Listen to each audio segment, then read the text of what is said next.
Bago tayo magpatuloy, huwag kalimutang mag-subscribe sa aking channel.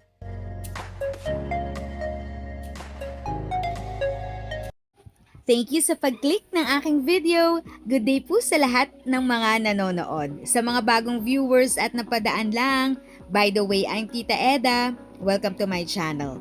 Ang channel na maghahatid sa iyo ng dagdag kaalaman tungkol sa government services, bagong mga balita at informative videos na galing sa legit na resources. Mag-subscribe na para updated ka. Nag-anunsyo ang Philippine Social Security System, SSS, na kanilang pinalawig ang Calamity Loan Program para sa mga miyembro na naapektuhan ng Bagyong Tino at Bagyong Ramil, partikular sa mga lugar sa Cebu na matinding nasalanta ng pagbaha at pinsala sa ari-arian. Layunin ng programang ito na magbigay ng agarang tulong pinansyal upang matulungan ang mga miyembro ng SSS na makabangon, makapag-ayos ng kanilang mga tahanan, at makapagsimula muli ng kabuhayan matapos ang kalamidad. Detalye ng programa 1. Tingin bedigant apply. Mga active SSS members na naninirahan o nagtatrabaho sa mga lugar na opisyal na idineklara bilang state of calamity dahil sa pananalasa ng Bagyong Tino o Ramil. Kailangang may hindi bababa sa 36 monthly contributions, kung saan sayon ay kailangang bayad sa loob ng nakalipas na 12 buwan bago ang aplikasyon.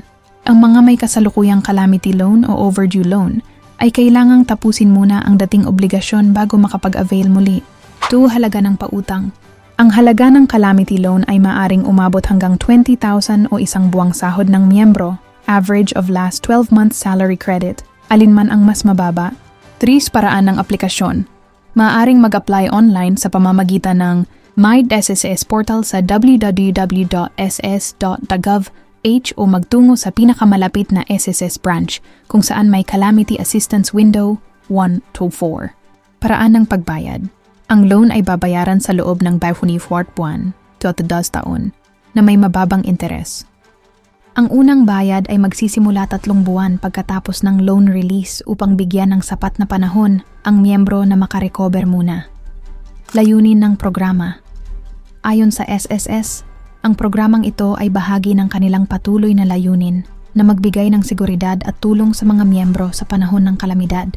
Ang financial relief na ito ay makatutulong sa pagbili ng mga pangunahing pangangailangan tulad ng pagkain, gamot, at mga materyales sa pagkukumpuni ng bahay. Paalala sa mga miyembro, pinapaalalahanan ng SSS ang lahat ng kwalipikadong miyembro na mag-ingat sa mga pekeng ahente at tiyaking sa opisyal na website at tanggapan ng SSS lamang magsumite ng aplikasyon. Para sa karagdagang impormasyon, maaaring bumisita sa opisyal na Facebook page ng Philippine Social Security System, SSS, o tumawag sa SSS Hotline 1455 para sa gabay sa aplikasyon at mga karagdagang detalye. Ang SSS Calamity Loan Program ay isang konkretong hakbang upang maipadama sa ating mga miyembro na hindi sila nag-iisa sa panahon ng sakuna. Sa tulong pinansyal na ito, sama-sama nating muling itatayo ang ating mga tahanan at pamayanan, pahayag ng ahensya. If sa tingin mo, natulungan ka ng video ko na ito, nakasave ka sa oras mo, you can click yung thanks button at any amount ay malaking help sa pag-grow ng channel ko. Yun lang po muna ang aking update. Sana ay nakatulong na dagdag kaalaman ang aking shinare today. Ang goal ng aking channel ay mag-create ng awareness. Kung ganitong mga topic ang gusto mo, panoorin mo ang mga videos ko na ito.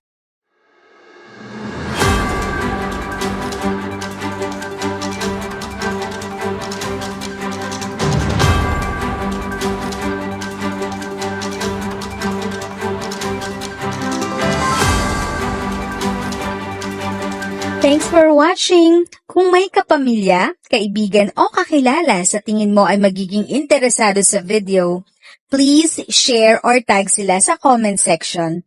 At syempre, if nagustuhan mo ang video, i-like mo na ito at subscribe ka na din. As always, feel free to write your questions, comments, and opinions respectfully. And continue to be a blessing and stay safe!